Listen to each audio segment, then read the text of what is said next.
اسلام اور ہم آفیشیل دینی معلومات سب کے لیے۔ حضرت ابو درداء رضی اللہ تعالیٰ عنہ سے روایت ہے، انہوں نے فرمایا رسول اللہ صلی اللہ علیہ وسلم ہمارے پاس تشریف لائے جبکہ ہم فقر کے بارے میں گفتگو کر رہے تھے اور اس سے خوف کا اظہار کر رہے تھے، تو آپ نے فرمایا کیا تم فقر سے ڈرتے ہو؟ قسم اس ذات کی جس کے ہاتھ میں میری جان ہے، تم پر دنیا اتنی زیادہ برسا دی جائے گی حتیٰ کہ کسی کے دل کو اس کے سوا کوئی چیز مائل نہیں کرے گی، یعنی ہر شخص اس کی طرف متوجہ ہو جائے گا۔ اللہ کی قسم میں تمہیں روشن چاند کی راتوں جیسی شریعت پر چھوڑ رہا ہوں جس کے رات اور دن برابر ہیں۔ حضرت ابو درداء رضی اللہ تعالیٰ عنہ نے فرمایا اللہ کی قسم رسول اللہ صلی اللہ علیہ وسلم نے سچ فرمایا، واللہ آپ ہمیں ایسی روشن شریعت پر چھوڑ کر تشریف لے گئے ہیں جس کے رات اور دن برابر ہیں۔ سنن ابن ماجہ حدیث نمبر 5۔ عبداللہ بن زبیر رضی اللہ تعالیٰ عنہ سے روایت ہے کہ ایک انصاری آدمی نے رسول اللہ صلی اللہ علیہ وسلم کی خدمت میں حضرت زبیر رضی اللہ تعالیٰ عنہ کے خلاف حرہ کی ان برساتی ندیوں کے متعلق دعویٰ پیش کیا جس سے وہ کھجوروں کے باغات کو سیراب کرتے تھے۔ انصاری نے کہا پانی چھوڑ دو کہ گزر کر میرے کھیت میں آ جائے۔ حضرت زبیر رضی اللہ تعالیٰ عنہ نے انکار کر دیا۔ دونوں اپنا جھگڑا رسول اللہ صلی اللہ علیہ وسلم کے پاس لے گئے تو آپ نے فرمایا زبیر اپنے باغ کو سینچ کر اپنے پڑوسی کے لیے پانی چھوڑ دیا کرو۔ انصاری نے ناگواری کا اظہار کیا اور کہا اے اللہ کے رسول آپ نے یہ فیصلہ اس لیے کیا ہے کہ وہ آپ کی پھوپھی کا بیٹا ہے۔ یہ سن کر اللہ کے رسول صلی اللہ علیہ وسلم کے چہرہ مبارک کا رنگ بدل گیا، پھر فرمایا زبیر باغ کو پانی دو، پھر پانی کو روک کے رکھو حتیٰ کہ منڈیروں تک پہنچ جائے اور باغ خوب سیراب ہو جائے۔ حضرت زبیر رضی اللہ تعالیٰ عنہ نے فرمایا اللہ کی قسم میرے خیال میں تو یہ آیت اسی بارے میں نازل ہوئی ہے، فلا وربک یہاں سے لے کر یسلموا تسلیما یہاں تک، یعنی قسم ہے آپ کے رب کی یہ مومن نہیں ہو سکتے جب تک کہ اپنے باہمی اختلاف میں آپ کو منصف نہ مان لیں، پھر آپ کے فیصلے پر دل میں کوئی ناگواری بھی محسوس نہ کریں اور اسے پوری طرح تسلیم کر لیں۔ سنن ابن ماجہ حدیث نمبر 15۔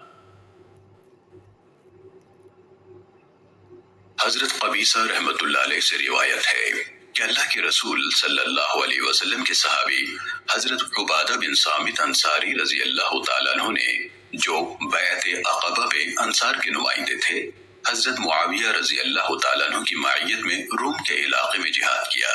وہاں انہوں نے دیکھا کہ لوگ سونے کی ڈلیوں کے بدلے دیناروں کا اور چاندی کی ڈلیوں کے بدلے درہموں کا لین دین کر رہے ہیں۔ حضرت عبادہ رضی اللہ تعالیٰ عنہ نے فرمایا لوگو تم تو سود کھا رہے ہو، میں نے رسول اللہ صلی اللہ علیہ وسلم کو یہ فرماتے سنا ہے سونے کو سونے کے بدلے نہ بیچو مگر برابر برابر، نہ اس میں زیادتی ہو نہ ادھار۔ حضرت معاویہ رضی اللہ تعالیٰ عنہ نے فرمایا ابو الولید میرے خیال میں سود وہی ہے جس میں ادھار ہو۔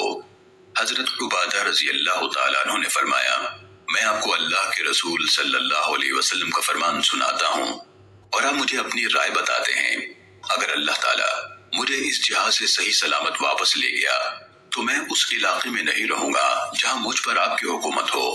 جب وہ جہاد سے واپس ہوئے تو حضرت معاویہ رضی اللہ تعالیٰ عنہ کے ساتھ شام جانے کے بجائے مدینے جا پہنچے۔ حضرت عمر رضی اللہ تعالیٰ عنہ نے فرمایا ابو الولید آپ یہاں کیوں تشریف لے آئے؟ حضرت عبادہ رضی اللہ تعالیٰ عنہ نے واقعہ بیان فرمایا اور حضرت معاویہ رضی اللہ تعالیٰ عنہ کے ساتھ رہنے کے بارے میں جو کچھ کہا تھا وہ بھی بیان فرمایا۔ حضرت عمر رضی اللہ تعالیٰ عنہ نے فرمایا ابو الولید اپنے علاقے میں واپس چلے جائیے، اللہ برا کرے اس علاقے کا جس میں آپ اور آپ جیسے افراد نہ ہوں۔ اور حضرت معاویہ رضی اللہ تعالیٰ عنہ کو لکھ بھیجا عبادہ رضی اللہ تعالیٰ عنہ پر آپ کی کوئی حکومت نہیں، اور عبادہ رضی اللہ تعالیٰ عنہ نے جو کچھ کہا ہے لوگوں سے اسی کے مطابق عمل کراؤ کیونکہ شریعت کا حکم یہی ہے۔ سنن ابن ماجہ حدیث نمبر 18۔ عباس بن ساریہ رضی اللہ تعالیٰ عنہ سے روایت ہے انہوں نے فرمایا ایک دن رسول اللہ صلی اللہ علیہ وسلم ہم لوگوں میں کھڑے ہوئے اور ایک متاثر کن واز فرمایا جس سے دل اللہ کی ناراضی اور عذاب سے خوف زدہ ہو گئے اور آنکھیں اشک بار ہو گئی۔ عرض کیا گیا، اے اللہ کے رسول، آپ نے ہمیں ایسے نصیحت فرمائی ہے جس طرح رخصت کرنے والا نصیحت کیا کرتا ہے۔ آپ ہم سے کوئی عہد و پیمان لے لیجئے۔ تو آپ صلی اللہ علیہ وسلم نے فرمایا، اللہ کا تقوی اختیار کرو اور حکم سن کر تعمیل کرو، اگرچہ تمہارا حاکم کوئی حبشی غلام ہو، اور تم میرے بعد سخت اختلاف دیکھو گے تو میری سنت کو اور ہدایت یافتہ خلفائے راشدین کے طریقے کو اختیار کرنا، اسے داڑھوں سے پکڑ کر رکھنا، یعنی اس پر مضبوطی سے قائم رہنا اور نئے نئے کاموں سے پرہیز کرنا، کیونکہ ہر بدعت گمراہی ہے۔ سنن ابن ماجہ حدیث نمبر 42۔ حضرت عبداللہ بن مسعود رضی اللہ تعالیٰ عنہ سے روایت ہے، رسول اللہ صلی اللہ علیہ وسلم نے فرمایا، چیزیں دو ہی ہیں، کلام اور عملی طریقہ، تو بہترین کلام اللہ کا کلام ہے اور بہترین طریقہ محمد صلی اللہ علیہ وسلم کا طریقہ ہے۔ خبردار، نئے نئے کاموں سے بچو، سب سے برے کام وہ ہیں جو دین میں نئے ایجاد کیے گئے ہوں، اور ہر نو ایجاد عمل بدعت ہے اور ہر بدعت گمراہی ہے۔ خبردار، تم میں لمبی زندگی کا خیال پیدا نہ ہو جائے، ورنہ تمہارے دل سخت ہو جائیں گے۔ خبردار، جو کچھ آنے والا ہے وہ قریب ہی ہے، دور تو وہ ہے جو آنے والا نہیں۔ خبردار، بد نصیب وہ ہے جو ماں کے پیٹ میں بد نصیب قرار پا گیا، اور خوش نصیب وہ ہے جس نے دوسروں کے برے انجام سے نصیحت حاصل کر لی۔ خبردار، مومن سے جنگ کرنا کفر ہے اور اسے گالی دینا فسق ہے۔ کسی مسلمان کے لیے حلال نہیں کہ 3 دن سے زیادہ اپنے مسلمان بھائی سے قطع تعلق کیے رہے۔ خبردار، جھوٹ سے بچو، جھوٹ نہ سنجیدگی سے بولنا جائز ہے اور نہ مذاق میں۔ ایسا نہیں ہونا چاہیے کہ آدمی اپنے بچے سے کوئی وعدہ کرے پھر اسے پورا نہ کرے۔ بلا شبہ جھوٹ گناہ کی طرف لے جاتا ہے اور گناہ جہنم کی طرف لے جاتا ہے، اور سچ نیکی کی راہ دکھلاتا ہے اور نیکی جنت میں لے جاتی ہے۔ سچے کے بارے میں کہا جاتا ہے اس نے سچ بولا اور نیکی کا کام کیا، اور جھوٹے کو کہا جاتا ہے اس نے جھوٹ بولا اور گناہ کا ارتکاب کیا۔ خبردار، بعض اوقات ایسا بھی ہوتا ہے کہ بندہ جھوٹ بولتا رہتا ہے حتیٰ کہ اللہ کے ہاں اسے کذاب لکھ دیا جاتا ہے۔ سنن ابن ماجہ حدیث نمبر 46۔ سعید خدری رضی اللہ تعالیٰ عنہ سے روایت ہے، رسول اللہ صلی اللہ علیہ وسلم نے فرمایا، جب اللہ تعالیٰ قیامت کے دن مومنوں کو جہنم سے نجات دے دے گا اور وہ امن میں ہو جائیں گے، تو پھر وہ اپنے ان بھائیوں کے بارے میں جو گناہوں کی کثرت کی وجہ سے جہنم میں چلے گئے اس قدر اصرار سے اپنے رب سے بار بار عرض کریں گے کہ دنیا میں اپنے بھائی سے اپنے حق کے لیے اس طرح جھگڑا نہ کیا ہوگا۔ وہ کہیں گے، اے ہمارے پروردگار، یہ ہمارے بھائی ہیں، ہمارے ساتھ نمازیں پڑھا کرتے تھے، ہمارے ساتھ روزے رکھا کرتے تھے، ہمارے ساتھ حج کرتے تھے، تو نے انہیں اپنے عدل کی بنا پر جہنم میں داخل کر دیا، اب اپنے فضل سے انہیں معاف فرما دے۔ اللہ تعالیٰ فرمائے گا، جاؤ، جنہیں تم پہچانتے ہو جہنم سے نکال لو۔ وہ ان دوزخیوں کے پاس آئیں گے اور انہیں ان کی شکلوں سے پہچان لیں گے۔ آگ ان کی صورتیں نہیں کھائے گی، یعنی چہرے نہیں جلیں گے۔ آگ نے کسی کو آدھی پنڈلیوں تک جلا دیا ہوگا، کسی کو ٹخنوں تک جلا دیا ہوگا۔ وہ انہیں نکال لائیں گے اور عرض کریں گے، اے ہمارے رب، جن کا تو نے ہمیں حکم دیا تھا انہیں ہم نے نکال لیا ہے۔ اللہ تعالیٰ پھر فرمائے گا، جس کے دل میں 1 دینار کے وزن کے برابر ایمان ہے اسے بھی نکال لو۔ پھر ارشاد ہوگا، جس کے دل میں نصف دینار کے وزن کے برابر ایمان ہے اسے بھی نکال لو۔ اس کے بعد یہاں تک حکم ہو جائے گا کہ جس کے دل میں رائی کے دانے کے برابر ایمان ہے اسے بھی جہنم سے نکال لو۔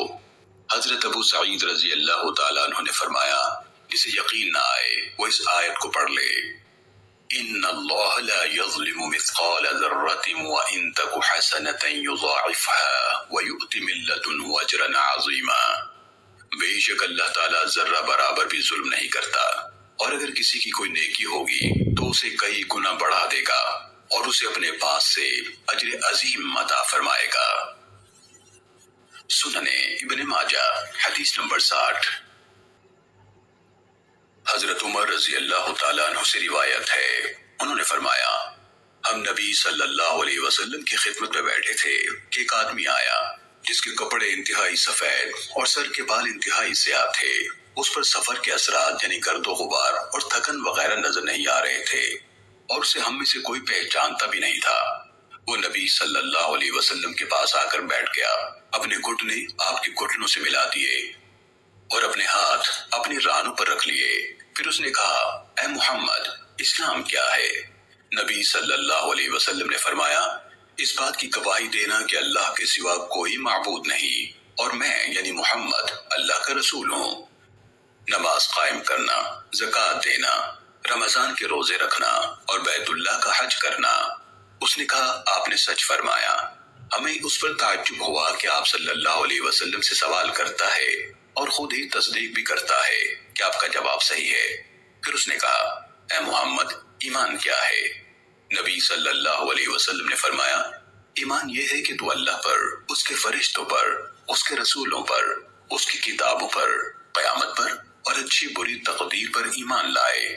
اس نے کہا آپ نے سچ فرمایا۔ ہمیں اس پر تعجب ہوا کہ آپ صلی اللہ علیہ وسلم سے سوال بھی کرتا ہے اور آپ کی تصدیق بھی کرتا ہے۔ پھر اس نے کہا اے محمد، احسان کیا ہے؟ نبی صلی اللہ علیہ وسلم نے فرمایا احسان یہ ہے کہ تو اللہ کی عبادت اس طرح کرے گویا تو اسے دیکھ رہا ہے، اگر تو اسے نہیں دیکھتا تو وہ تو تجھے دیکھتا ہے۔ اس نے کہا قیامت کب آئے گی؟ آپ نے فرمایا جس سے اس کے متعلق پوچھا جا رہا ہے وہ پوچھنے والے سے زیادہ نہیں جانتا۔ اس نے کہا اس کی علامت کیا ہے؟ آپ نے فرمایا قرب قیامت کی علامتیں یہ ہیں لونڈی اپنی مالکہ کو جنے گی۔ وکیل رحمت اللہ علیہ نے کہا یعنی عجم کی عورتوں سے عربوں کی اولاد ہوگی، اور یہ کہ تم ایسے لوگوں کو دیکھو گے جن کے پیروں میں جوتیاں نہیں، جسم پر کپڑے نہیں، مفلس ہیں، کھانے کو خوراک نہیں، بکریاں چراتے ہیں، لیکن پھر ان کے پاس اتنی دولت آ جائے گی کہ ایک دوسرے سے بڑھ کر بڑی بڑی عمارتیں بنائیں گے۔ حضرت عمر رضی اللہ تعالیٰ عنہ نے فرمایا 3 دن بعد نبی صلی اللہ علیہ وسلم مجھ سے ملے تو فرمایا کیا تم کو معلوم ہے وہ آدمی کون تھا؟ میں نے عرض کیا اللہ اور اس کے رسول کو زیادہ معلوم ہے۔ آپ نے فرمایا وہ جبرائیل علیہ السلام تھے، تم لوگوں کو تمہارے دین کی اہم باتیں سکھانے آئے تھے۔ سننے ابن ماجہ حدیث نمبر 63۔